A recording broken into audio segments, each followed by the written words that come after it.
Teman-teman, sebelum nonton video ini, jangan lupa untuk di-subscribe, bunyikan loncengnya, like dan share. Selamat menikmati. Bismillahirrahmanirrahim. Assalamualaikum warahmatullahi wabarakatuh. Selamat pagi, salam sejahtera buat kita semuanya. Semoga dalam kesempatan pagi ini semuanya dalam kondisi sehat walafiat, semangat dan tetap produktif. Alhamdulillah pada kesempatan ini kita bisa live IG lagi dan live Facebook dengan Blood Seman dengan materi yang sesudah disampaikan atau diumumkan ke teman-teman Sobat Blood, yaitu pengolahan cabai menjadi bubuk kering seperti itu. Nah, kita juga nanti akan bincang dengan Mas Reza. Halo, selamat pagi Mas Reza. Pagi Mbak Iva. Kemarin memang kita Mas Reza ada masukan-masukan dari UMKM terkait dengan bagaimana cara pengolahan bubuk cabai menjadi bubuk cabai, sehingga nanti mungkin itu menjadi alternatif dari para UMKM untuk mengembangkan usahanya, mungkin seperti itu. Nah, mungkin ada Mas Reza mau menyampaikan dulu. Ngomong-ngomong ya Mbak, juga bingung ini sebenarnya. Teman-teman Sobat UMKM semua, jadi kan seperti yang kita tahu, ini ada gambar cabai, terus ini gambar bubuk cabai gitu kan. Tapi ini bukan ini cabai Bapak Budi dan ini bubuk cabai Bapak Budi, bukan juga gitu. Jadi maksudnya adalah seperti ini. Jadi kemarin kenapa sih kita buat kelasnya seperti ini? Hari ini kita buat kelas tentang bagaimana SOP pengolahan bubuk cabai. Yang pertama itu permintaan dari beberapa pihak, yang utamanya itu Sobat UMKM Sleman yang minta diajarin. Jadi kemarin dari awal bulan ini itu ada banyak banget yang nge-DM, baik ke admin, baik bahkan ke konsultan, bahkan ke dinas juga ada beberapa yang nanyain bagaimana cara membuat cabai ini gitu, bagaimana cara membuat cabai bubuk. Terus kenapa mereka minta? Ternyata setelah kita tanya lebih detailnya, jumlahnya sedang tersedia banyak dengan harga yang cukup murah. Terus kemudian kenapa kita mau buat, akhirnya kita putuskan ya udah kita buat kelasnya gitu. Tata laksana dan cara kerjanya relatif mudah dan simple. Jadi nggak terlalu banyak butuh alat bahan, nggak butuh banyak juga proses, cukup simple, cukup sederhana, dan bisa dilakukan di rumah dan cukup aman sebenarnya. Kemudian yang keempat ini adalah setelah kita telah bersama-sama, wawasan baru bagi sobat yang tertarik dalam melanjutkan ke tahap pengembangan usaha.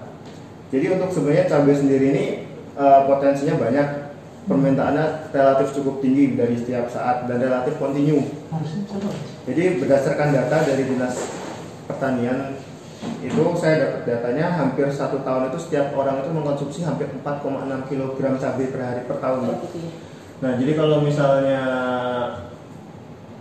potensi ini bisa diolah dengan baik, maka teman-teman UMKM punya istilahnya alternatif baru. Nah, selain itu juga mungkin di sini ya Mas Reza, sebelum lanjut nanti, jadi di situ ada jumlahnya sedang tersedia banyak dengan harga yang cukup murah. Ya, memang di pasaran itu harga cabai sangat murah sekali ya. Jadi itu untuk petani itu bisa dikatakan itu petani rugi seperti itu. Iya, betul, karena saya pernah mendengar informasi dan pernah membaca juga itu kalau harga cabai itu di bawah 15.000 itu otomatis petani itu akan rugi. Kenapa? Mungkin Mas ya, dari persiapan petani itu mulai persiapan untuk pembibitan sampai pengolahan sampai perawatan itu dengan harga di bawah 15.000 itu tidak mencukupi. Itu benar atau salah ya Mas? Benar, ada benernya, ada juga salahnya sih, tapi kebanyakan benar, banyak benarnya. Karena kan ketika petani itu kan harapannya juga mendapatkan keuntungan ya Mbak, dapat profit. Jadi ketika dia nanti produksinya sama dengan harga produksi, berarti petani otomatis rugi kan. Ketika otomatis petani rugi, nanti dia tidak mau produksi lagi. Nah, akhirnya kalau tidak mau produksi lagi, ketika musim selanjutnya, ketika kebutuhan cabainya banyak, harganya akan melambung sangat tinggi. Karena memang pernah juga atau mungkin beda musim, beda harga atau bagaimana ya. Kadang cabai itu bisa kalau pas lagi naik harganya bisa sampai dengan 60.000, 75.000. Tapi untuk saat ini sangat sekali ya, sangat katakan murah sekali. Mungkin di pasar atau dari petani itu sekitar harga per kilonya 8,5 sampai 10.000. Nah itu kenapa ya Mas, kadang kok bisa harga itu bisa melambung tinggi sampai 60.000, tapi kadang benar-benar bisa di bawah dan di bawah 10.000, itu kenapa ya? Jadi gini Mbak, sebenarnya kan pembentukan harga, mekanisme pembentukan harga di pasar itu kan berdasarkan jumlah alat pemenuh kebutuhan sama permintaan. Ketika permintaannya relatif tinggi tetapi alat pemenuhan kebutuhannya sedikit, maka otomatis harganya akan naik. Nah, ketika nanti misalnya kebalikannya, permintaannya sedikit tapi jumlahnya banyak, maka harganya akan turun. Nah, saat ini cabai itu jumlahnya melimpah dan apalagi permintaan menurun ya? Permintaannya tetap sih Mbak, relatif tetap. Cuman masalahnya kan tidak bisa didistribusikan dengan baik dan benar ke seluruh wilayah yang membutuhkan. Jadi cabai ini kebanyakan terkumpul di sentra-sentra produksi. Nah, yang jadi masalah adalah masa bagusnya cabai atau tidak bagus cabai itu pendek. Nah, makanya kita perlu proses pengolahan. Maksudnya masa pendek itu bagaimana? Apa cepat membusuk atau bagaimana gitu? Tidak tahan lama gitu? Iya, benar Mbak, tidak tahan lama maksudnya. Jadi tapi, itulah.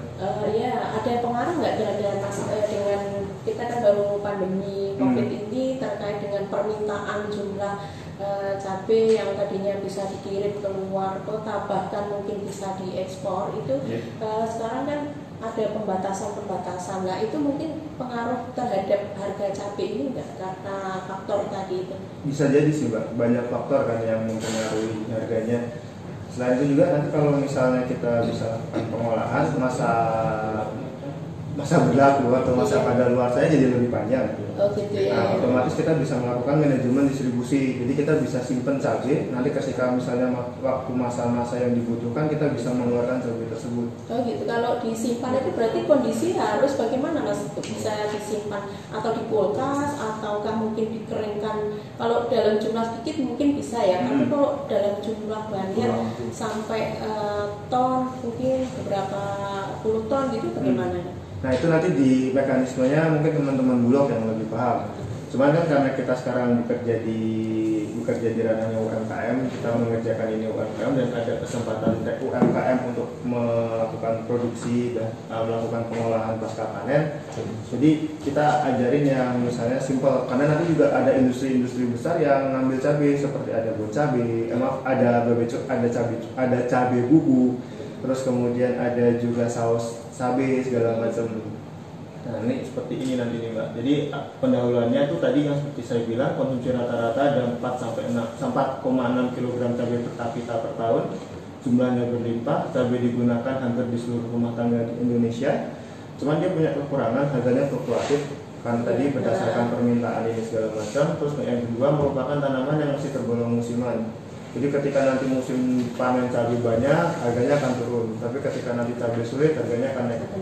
Nah solusinya itu pertama sortasi dan klasifikasi. Jadi kita mulai memilih, kemudian menyeleksi. Setelah itu kita klasifikasi mana cabai kelas A, mana cabai kelas 1, mana cabai kelas 2, mana cabai kelas 3. Otomatis kalau cabai kelas 1 kita lempar ke pasar pasti banyak yang nyari.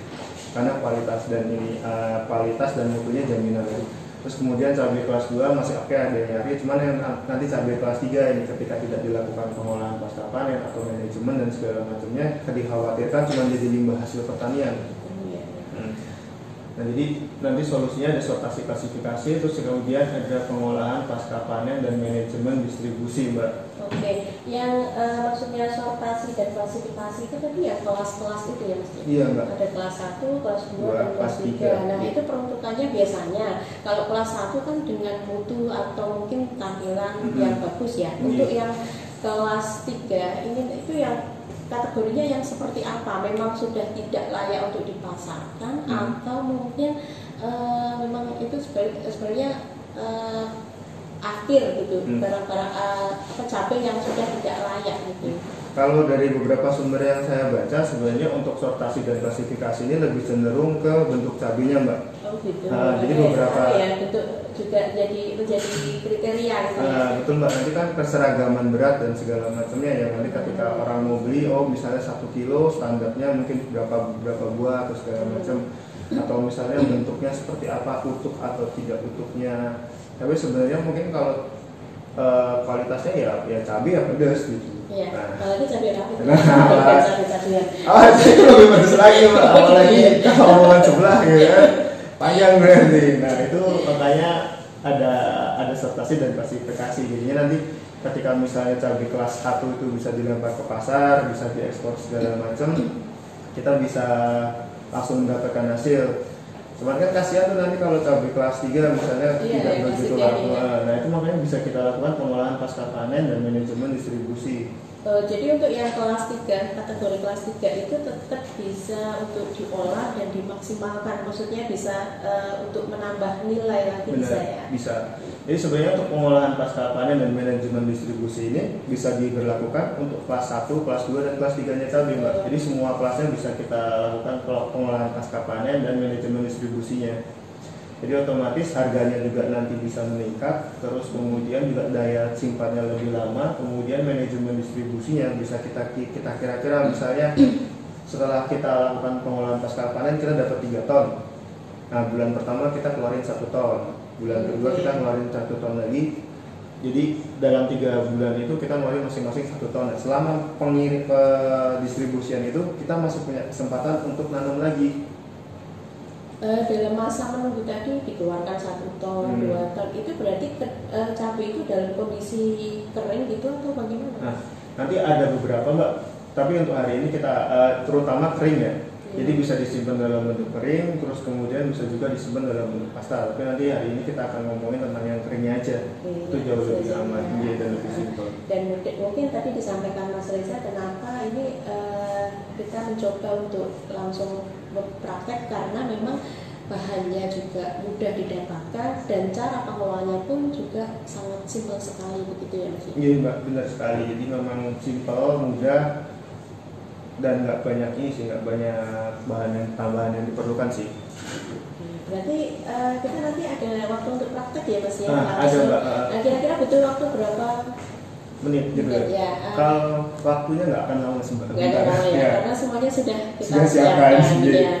Jadi sebelum kita praktek mungkin nanti ada, karena kita live IG ya Mas ya, jadi mungkin ada beberapa pertanyaan, monggo silakan dari sobat RUT atau UMKM yang belum tergabung di RUT bisa menanyakan pada kolom komentar di IG maupun di Facebook. Itu Mas ada. Nah ini Mbak, jadi ada beberapa sekilas info sih. Jadi kayak bubuk cabai atau ada bahan yang dibuat dari cabai kering yang dihaluskan atau digiling. Bubuk cabai sering digunakan sebagai bumbu siap pakai dan bahan tambahan dalam industri makanan. Tujuannya pengolahan cabai menjadi bubuk cabai seperti yang kita bicarakan tadi, Mbak. Tujuan pengolahan cabai menjadi bubuk cabai adalah untuk meningkatkan nilai tambah. Kegunaannya bubuk cabai murni adalah sebagai bumbu pelengkap masakan instan maupun campuran rempah. Nah, jadi kan kita ini orang Indonesia tuh, Mbak, biasanya senang yang pedes-pedes gitu kan. Iya kan biasanya. Tertentu itu. Beberapa orang kebanyakan gitu kan. Kebanyakan orang di Indonesia kan suka makanan pedas, dan sekarang dengan adanya new normal mungkin kita bisa jadiin ini salah satu pelengkap gitu. Pelengkap yang ada di tas kita, karena kita muka suka yang pedes-pedes gitu kan. Dan karena kita bawa dari rumah, kita dapat sendiri, jadi kita yakin keamanannya, kita juga bisa lebih yakin tentang rasanya jadi juga. Jadi prosesnya juga ya Mas ya. Betul, Mbak. Jadi tadi kan di situ Mas Anja menyampaikan menjadi nilai tambah. Nah, itu bisa meningkat misalnya ya Mas ya. Mungkin ada beberapa yang menanyakan kalau misalnya dijual dengan cabai yang masih fresh, itu 1 kilo 10.000 kira-kira. Kalau misal nanti sudah diolah menjadi bubuk cabai itu bisa meningkat atau menambah menjadi kisaran harganya berapa gitu, bisa dihitung enggak Mas? Atau kira-kira berapa gitu? Ya. Kalau dihitung pastinya nanti pasti akan teman-teman UMKM pinter lah, cuman kan kita harus ngitung HPP gitu kan Mbak. Nah di HPP ini nanti teman-teman akan bervariasi karena setiap cabai nanti setiap jenisnya pasti harganya akan berbeda. Tergantung cabainya juga, kemudian bahan-bahan penambahnya Mbak. Jadi nanti saya pakai gula kelas A misalnya, pasti harganya akan beda dengan harga kelas B. Berarti kualitas ya? Betul Mbak, jadi tergantung kualitas dari teman-teman mau memberi harga berapa. Tapi yang pasti antara cabai segar 1 kilo dengan cabai bubuk 100 gram, bandingin ya 1 kilo dengan 100 gram. Jadi 1 kilo dan 100 gram aja masih lebih mahal dengan cabai bubuk yang 100 gram. Gitu ya. Kira-kira kalau 1 kilo cabai fresh, misal kita olah menjadi bubuk gitu, bubuk cabai bisa sampai berapa ons atau berapa gitu ya? Jadi gini Mbak, itu kan tergantung tadi saya bilang berapa apa jenis cabainya dan segala macamnya. Tapi yang jelas dari proses pengeringannya sendiri adalah dari beberapa literatur yang saya baca, dari satu cabai itu dikeringkan sampai dia kadar airnya tinggal 10%. Gitu. Benar-benar kering ya Mas ya? Kering Mbak. Awet gitu. Betul, ya? jadi lebih awet. Semakin kering semakin bagus Mbak, bisa menahan keawetannya. Jadi dari 1 kilo mungkin bisa dapat 100 sampai 120 gram. Nah, ini mungkin agak menyimpang Mas dari yang tadi serbuk ya. Jadi dikeringkan terus nanti digiling menjadi serbuk cabai, bubuk cabai. Seumpama itu misal diolah agak menyimpang dikit ya Mas Reza. Jadi diolah menjadi sambal. Itu kan sekarang juga banyak sekali ya sambal yang ditaruh kaleng atau mungkin ditaruh di toples-toples itu nanti bisa perlakuannya mungkin keawetannya atau rasanya itu bisa sama dengan yang kering atau tidak Mas? Nah, kalau bisa atau tidak bisanya secara teoritis bisa Mbak. Nah, teman nanti perlakuan dan prosesnya yang berbeda. Bisa jadi nanti yang kering ini tanpa pengawet bisa awet sampai 3 bulan lebih. Asal kita yakin benar-benar kering dan prosesnya bersih. Sedangkan kalau cabai-cabean fresh kalau misalnya kalau misalnya cabai fresh atau sambal fresh itu nanti kita harus nambahin beberapa zat pengawet, misalnya natrium benzoat atau asam benzoat bisa kita tambahkan sorbat atau mungkin nanti beberapa zat lainnya. Nah itu nanti akan mempengaruhi rasa sih Mbak, otomatis. Rasa lebih enak atau gimana? Nah kalau rasa lebih enak teman-teman yang lebih paham kan Mbak. Karena kalau kita ngomongin rasa buat si A enak belum tentu buat si B enak. Karena rasa itu kan relatif Mbak. Nah seperti itu. Nah sebenarnya belum ada pertanyaan Mas Reza atau mungkin mau langsung? Oke. Nah jadi ini prosedurnya. Yang pertama itu cabai itu dicuci karena sekarang kan lagi musim mencoba new normal ya Mbak. Nah new normal itu jadi sekarang barang apapun yang kita beli misalnya sayuran itu kita cuci dulu biar kita yakin kebersihannya. Setelah kita cuci kita tiriskan, potong, belah. Jadi kalau kata orang Jawa disigar gitu ya, dibelah. Jadi dipotong ukuran 1 sampai 5 cm. 1 sampai 5 cm atau dibelah. Kemudian dibelah, kemudian jemur pengeringan. Nah proses pengeringan ini nanti bisa 2 tipe, bisa pakai mesin, bisa dengan mekanis, atau nanti yang keduanya bisa juga dengan sinar matahari. Nanti setelah pengeringan kita akan masukkan proses selanjutnya penghalusan. Nah di proses penghalusan ini kita bisa melakukan modifikasi sesuai dengan bayangan dan imajinasi teman-teman. Tapi dengan catatan tetap menjaga keamanan pangan dan standar mutu pangan. Jadi misalnya mau ditambah rasa, bukan rasa yang pernah ada ya, mungkin rasa bawang atau rasa manis atau kecut dan segala macam. Nah di sini nanti proses modifikasinya. Nah setelah itu nanti kita lakukan pengemasan atau packing. Pengemasan atau packing ini sendiri nanti juga harus diikuti standarnya seperti apa, karena kita kan masuk yang katanya kita kan sedang ramai di Indonesia ini, sedang ramai tentang new normal. Oke. Untuk yang pengemasan sendiri mungkin juga ada teknik ya, biar bagaimana kita pengolahannya sudah bagus, sudah maksudnya higienis gitu, tetapi nanti dalam pengemasan kita kurang hati-hati atau mungkin ada kan harus rapat gitu ya maksudnya biar tahan lama, itu nanti bisa jadi produk kita menjadi tidak tahan lagi, tidak tahan lama seperti itu. Tapi sebelum ke praktek Mas, ini ada pertanyaan. Dari UMKM di sini bagaimana untuk menambah Warung Makmur Maguwarjo. dari Warung Makmur Maguwarjo ya, bagaimana menambah aneka rasa di cabai kering. Jadi kalau tadi misalnya di blender berarti kan rasanya cukup pedas saja. Nah, bagaimana ini ada pertanyaan, bagaimana biar menambah rasa atau mungkin tambah gurih atau tambah manis. Nah, itu rasa yang pernah ada. Gitu. Nah, ini tadi Pak di penghalusan, Pak. Metodenya nanti di penghalusan, di metode penghalusan itu nanti kita bisa nambahkan rasa. Jadi kan pada dasarnya cabai itu kan pedas tuh. betul. Nah, ada yang lebih pedas sih, tapi nggak tahu apa. Nah, yang lebih pedas lagi. Nah, untuk penambahan rasa itu nanti bisa dimasukkan, dicampurkan ketika penghalusan. Jadi nanti bisa ditambahkan bawang putih atau misalnya penyedap rasa, garam, gula, atau untuk aroma-aroma tertentu mungkin daun melati gitu. Itu bisa juga, cuma nanti harus dikeringkan juga bahan-bahannya. Jadi jangan masukkan cabainya kering kemudian bawangnya fresh, atau misalnya bawangnya fresh, cabainya yang bawangnya kering, cabainya yang fresh. Jadi semuanya harus dibikin kering dulu. Jadi semua bahan dibikin kering.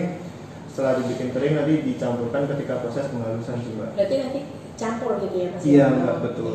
Terus itu tergantung selera juga ya, mau Betul, Mbak, rasa tergantung manis, selera, mau ditambah rasa apa ya, selain manis, gurih gitu ya. Terus mungkin ada lagi satu pertanyaan Mas, tadi yang pengeringan tadi ya, pengeringan itu kan tekniknya ada bermacam-macam. Ada yang mungkin dikering secara langsung dengan menggunakan panas sinar matahari. Terus yang kedua mungkin bisa di oven atau mungkin bisa di sangan gitu ya, goreng sangan gitu. Itu kualitasnya atau nanti hasil akhirnya itu akan yang menjadi lebih baik itu yang proses yang mana Mas? Sebenarnya kalau kita ngomongin proses mana yang lebih baik, setiap proses itu punya kekurangan dan kelebihan, Mbak. Cuman kalau tadi seperti yang saya bilang, kalau kita ngomongin rasa, teman-teman lebih jauh paham. Tapi buktinya ketika ada sih yang ngomong proses matahari lebih enak Mas atau Mbak gitu kan. Tapi fakta di lapangan bahwa banyak industri yang mengolah cabai bubuk atau tenun ini, mereka tidak menggunakan cahaya matahari, mereka pakai mesin, mereka ada yang pakai oven, ada yang di sangan. Toh rasanya juga enak. Itu mungkin untuk kelas atau kalangan yang sudah kelas-kelas untuk produksinya banyak ya Mas ya. Jadi sudah ada mungkin dihitung itu biaya produksinya sampai penghitungan nanti hasil akhir. Nah mungkin kalau UMKM sendiri karena kita kan ada biaya yang harus dikeluarkan ketika harus di oven, mungkin ada biaya tambahan untuk pembelian gas atau yang lain gitu. Jadi kalau mungkin untuk dijemur itu lebih lebih hemat gitu. Betul, lebih kayak alternatif terbaik lah saat ini misalnya. Apalagi kalau cuma untuk coba-coba dulu kan. Karena kan kalau mau produksi juga nggak langsung banyak. Kita coba dulu, kita buat dulu, kita rasakan dulu sendiri. Kalau kita aja nggak suka, masa ya mau dilempar ke orang gitu kan Pak. Jadi kita coba dulu, kita buat sendiri. Oh kita suka, coba tawarkan tetangganya suka, coba tawarkan saudaranya suka juga. Berarti kita bisa lempar ke pasar. Jadi mungkin itu tadi ya untuk menambah rasa. Jadi bisa kita tambah bumbu, mungkin bawang putih, garam, gula atau yang lainnya. Dan sebelum kita ke praktek Mas, ini ada pertanyaan yang kedua dari Mas Muzaki di Sleman. Yang pertanyaannya adalah bubuk cabai bisa awet berapa lama? Jadi setelah kita proses jadi terus sudah menjadi bubuk cabai itu bisa tahan berapa lama? Kalau untuk dari proses yang seperti ini aja, insya Allah 3 bulan awet Mbak. 3 bulan. Ada ketentuan atau syaratnya sampai 3 bulan itu? Tidak ada perubahan warna, terus tidak ada perubahan aroma, tidak muncul jamur, seperti itu sih Mbak. Itu standar banget. Cuma nanti kalau misalnya kita tambahkan seperti, jadi di awal nanti pencucian sebelum pemotongan itu kita ada, misalnya kita tambahkan dansir, atau misalnya kita tambahkan pengawet di antara itu tadi, ini nanti bisa awet sampai tahunan Mbak. Oh gitu. Tapi ya itu tadi, kalau kita tambahkan sesuatu, kita harus mikirin juga rasanya seperti apa, HPP-nya berapa. Makanya kalau kita coba ini biasa dulu, kita coba, kita sudah nyaman, sudah enak, monggo nanti kita bisa berinovasi. Kalau kita sudah tahu, sudah paham benar-benar prosesnya. Terkait tadi juga di pengemasan ya Mas ya. Iya, pengemasan produksinya juga sudah bagus, terus sudah diiris, tapi pas di pengemasan aja kurang sedikit aja, atau mungkin tidak sesuai dengan prosedurnya, ya. itu bisa menjadi tidak awet ya Mas. Betul ya? Mbak. Jadi kalau misalnya pengemasan, jadi setelah penghalusan nggak tangannya masih kotor gitu, tangannya lembab atau apa, itu nanti pasti akan ngaruh ke tingkat keawetan. Oh gitu. Langsung praktek ya. Praktek aja Mbak. Nah, praktek ini butuh waktu berapa lama Mas? Kira-kira? Hah? Cepat Mbak. Jadi yang sebenarnya nanti prosesnya agak lama itu adalah pengeringan kalau misalnya menggunakan cahaya matahari, karena kita harus benar-benar sampai kering, jadi otomatis ini bisa dipotek, benar-benar kering. gitu ya. Ini maka bisa kita potek gitu Mbak. Walaupun yang basah juga bisa dipotek sih. Iya. Cuman ya. Tapi kalau nanti basah berarti hasilnya bukan bubuk kering tapi sambal.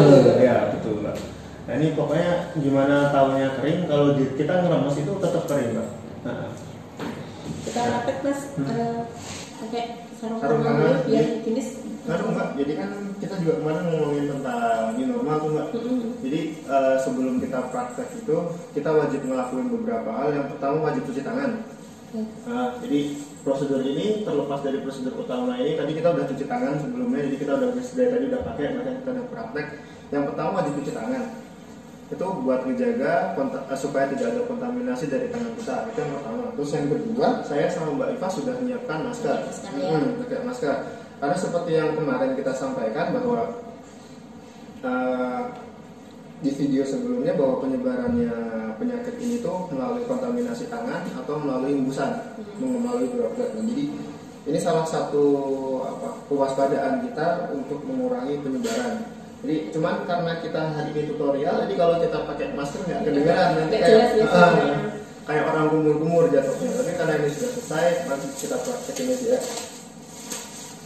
Selain pakai masker juga tadi tangan harus bersih, ya. Biar lebih dilatih lagi kalau sudah bersih, kita coba pakai sarung tangan. Jadi ini sudah siap ya Mas ya, sampai keringnya sudah siap. Terus tadi ada yang menanyakan kalau misal ditambah rasa, nanti kita juga akan membuat selain yang kering dan juga yang sudah ditambah dengan rasa. Jadi di sini kebetulan hari ini kita prakteknya ini ada cabai, terus ini ada bawang. Ini ada cabai, itu ada bawang putih, itu ada daun jeruk, penyedap rasa, garam, sama gula. Ini ukurannya bagaimana Mas nanti? Kalau ukurannya saya kembalikan ke teman-teman UMKM yang lebih paham rasa, karena setiap itu tadi kita kan punya selera masing-masing ya. Iya. Karena kita punya selera masing-masing, mungkin teman-teman juga punya seleranya masing-masing, dan monggo nanti mungkin imajinasi teman-teman. Kalau saya nggak suka pakai daun jeruk, saya sukanya pakai bunga melati. Monggo silakan. Biar wangi. Ya, biar wangi. Ini bisa dilepas dulu.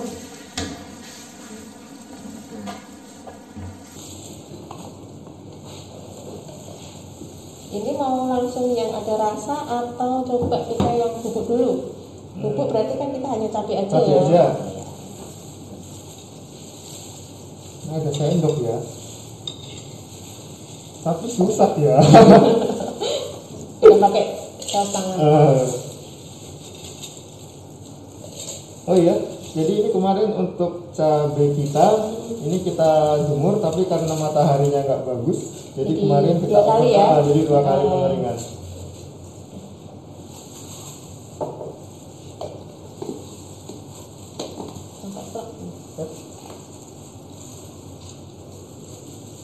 Licin ya.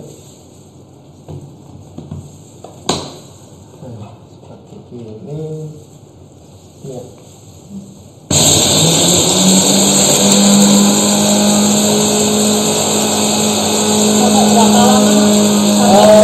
Sampai kayak dikit aja nggak lama-lama loh. Nah, udah mulai tampak seperti itu.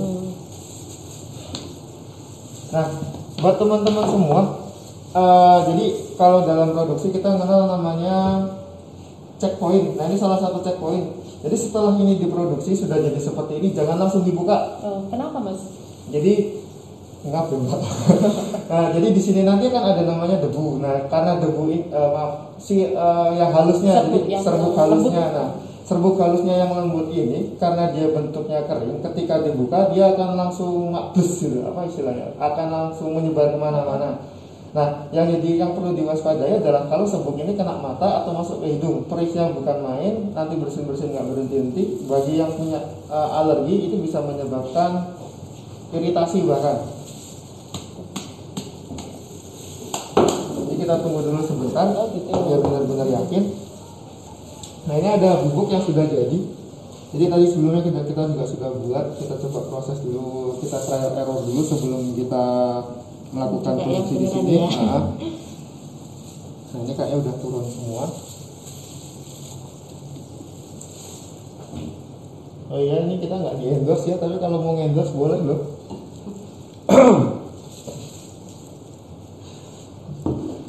Philips maksudnya Pak, kita lupa nutup ini ya, lupa nutup merek. Nah, seperti ini. Ini ya. Warnanya merah, bagus. Benar-benar kering ya Mas ya? Ya, benar-benar kering Mbak. Nah, seandainya nanti buat teman-teman UMKM yang ketika hasilnya tidak tersekering ini, atau misalnya masih agak basah, agak lembab, masih sedikit menggumpal, bisa disangrai ya Mbak. Nah, ya. Bisa disangrai atau misalnya nanti bisa masuk juga ke oven. Oh gitu. Nanti setelah dia agak kering bisa ditumbuk lagi atau dimasukkan ke dalam blender. Giling lagi itu. Giling lagi bisa. Nah, ini masih seperti ini isi cabenya kan belum hancur, benar-benar hancur. Nah, ini memang seperti ini, dibikin seperti ini atau sesuai selera? Sesuai selera sih Mbak. Nanti ada beberapa teman yang misalnya, jadi semakin tinggi kecepatan putarnya si blender, nanti hasilnya semakin halus. Ini yang pertama ya Mas ya, yang murni ini adalah cabai. Nah, kita coba karena tadi ada penanya bagaimana jika ingin menambah rasa. Nah, itu juga kita akan praktekkan. Cabai kering. Mejanya bersih ya, kita udah melakukan sanitasi sering berkala. Dikit-dikit aja Mas. Oh, dikit-dikit. Ya.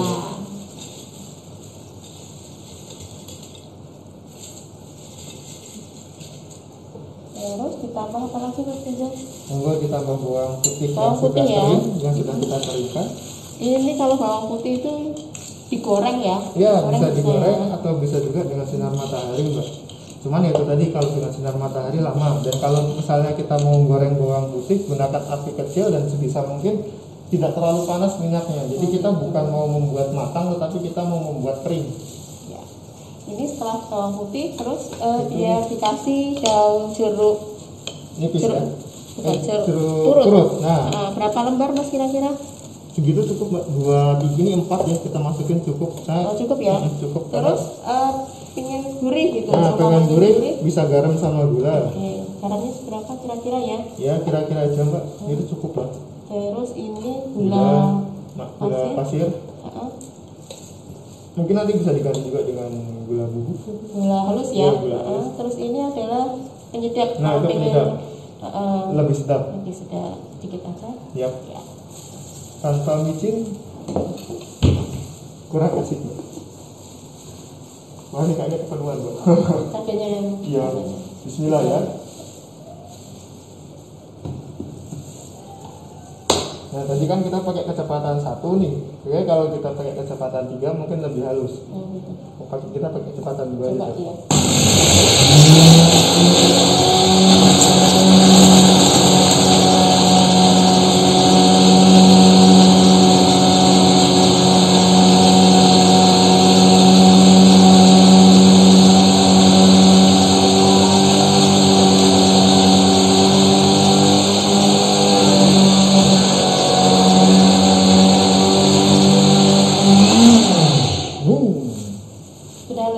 Insya Allah udah Pak, dan lebih halus dari yang sebelumnya sih.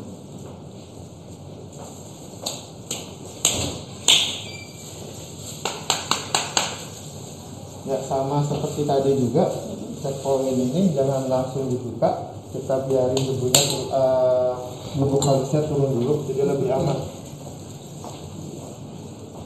Terima kasih Mas.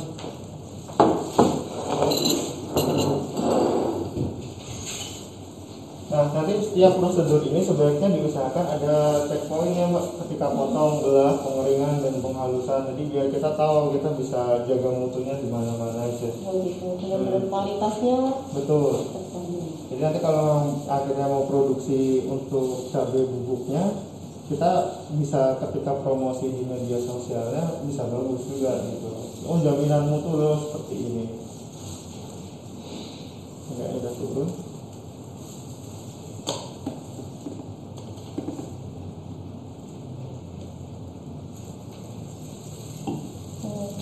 Lebih halus ya. Halus Mbak. Nah ini. Dengan kayak gini sudah dikatakan kering dan bisa tahan sampai tadi ini 3 bulan. Bisa sih Mbak, cuman kayaknya kalau ini karena dia masih bisa ada yang ngegumpal gini ya Mbak, ini dia sebenarnya agak kurang kering sih. Oh gitu. Nah nanti bisa dimasukkan oven atau nanti disangrai biar lebih kering lagi. Nanti kalau misalnya sudah lebih kering lagi, bisa lebih kita haluskan lagi, tinggal masukin ke blender, kemudian kita blender lagi. Nanti insya Allah akan lebih kering, lebih halus. Terus yang kedua juga bisa jadi lebih awet sih. Aromanya juga beda sekali ya. Aromanya beda Mbak. Aromanya lebih seger ya. Ya, karena mungkin ada tadi pakai daun jeruk yang sudah disangrai. Betul, apalagi kalau pakai daun pintu Mbak, makin mahal gitu. Gitu ya. Ya, memang daun pintu saya yakin mahal. Itu sih. Oke, ini sudah 2 macam. Ini adalah yang tadi hanya cabai murni. Yang ini sudah dengan campuran bumbu. Tadi ada daun jeruk purut, ada garam, gula, sama bawang putih yang sudah digoreng kering. Sebenarnya kalau bawang putih itu baiknya itu disangrai atau bisa digoreng. Kalau digoreng itu kan nanti ada minyaknya ya Mas ya. Jadi biar tahan lama itu kalau lebih bagusnya itu di oven gitu atau disangrai atau digoreng. Itu balik lagi ke selera sih Mbak. Kalau kita mau ngomong baik enaknya balik lagi ke selera. Cuman kalau dari saya sih pribadi yang paling gampang adalah karena kan nggak semua orang punya oven dan oven juga butuh minyak tinggi kan. Saya lebih memilih untuk digosok atau digoreng dengan minyak yang dingin. Seperti itu paling Mbak. Ini udah produksinya. Sudah selesai sudah ternyata sudah sekali dan hanya butuh waktu berapa menit ya? Karena memang yang lama prosesnya itu adalah pengeringan cabenya. Betul. Sama ini nanti cek poinnya mungkin bagaimana cara menggunakan masker yang tepat, karena sudah sering banget teman-teman ini saya lihat ketika menggunakan masker nggak benar. Jadi harusnya masker itu nutupin area hidung sampai dagu. Sudah benar kan? Nah, sudah Mbak. Saya kemarin banyak banget yang naik sepeda atau gimana, naik sepeda atau gimana itu hidungnya masih kebuka. Ada yang cuma dagunya ketutup, ada yang malah jidatnya. Itu biasanya saya sih. Nah kalau Mbak gimana? Pengeringan tadi berapa lama Mas?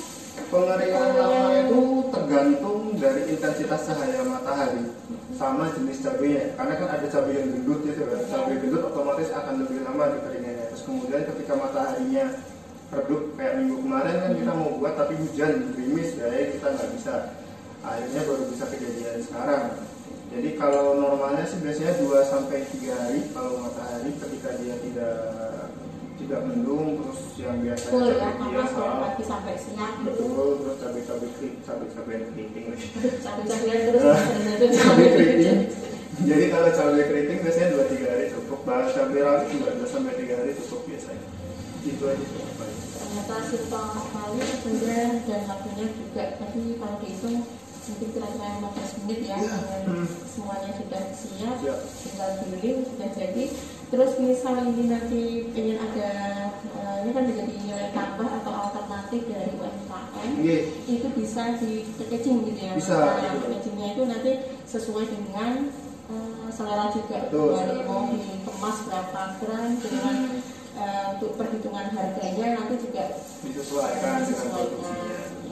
Kalau misal gini Mas, ini menjadi alternatif usaha yang berkelanjutan. Ketika harga cabai itu nanti naik, terus menghitungnya bagaimana? Kan tidak mungkin tiba-tiba kemarin jual harga bubuk cabai misal per onsnya itu 25.000, ketika cabai naik itu menjadi berapa. Nah itu kan produksinya terhambat. Iya. Itu penentuan harganya bagaimana? Nah, jadi seperti yang tadi dibilang, salah satu solusinya adalah pengolahan hasil panen sama manajemen distribusi. Jadi ketika manajemen distribusi itu, ketika misalnya nanti dia sudah panen banyak, nah itu kita nyetok Mbak biasanya. Nah kita nyetok, kita olah sampai satu titik, itu namanya titik kritis atau titik poin. Nah di titik kritis atau titik poin ini kita harus melakukan yang benar-benar namanya proses HACCP sama GMP. Jadi biar yang proses kritisnya itu harus kita benar-benar kita pantau. Jadi kita benar-benar tahu gitu. Jadi si bahan yang sudah kita siapkan setengah jadi ini bisa lebih awet, terus selama dia disimpan dia tidak mengalami pembusukan atau merusak atau kehilangan mutunya. Jadi penyimpanan dan kita punya stok gitu ya. Betul. Biar harganya itu bisa Stabil. Itu Mas Reza ada pesan dan pesan untuk para apa ya? Tetap sehat, tetap semangat, tetap jalan-jalan. Tetap sehat, tetap semangat, jangan menyerah. Itu aja mungkin buat dari saya. Tetap produktif ya. Gitu. Mungkin gitu aja. Sebenarnya kita sudah cukup. Mas Reza sudah gamblang penjelasan dari Mas Reza, dari prakteknya tadi juga dari awal sampai dengan selesai. Mungkin ini tinggal packagingnya tadi. Iya. Berhubung waktunya sudah siang juga, kita pamit undur diri ya, selamat siang. Assalamualaikum warahmatullahi wabarakatuh. Assalamualaikum.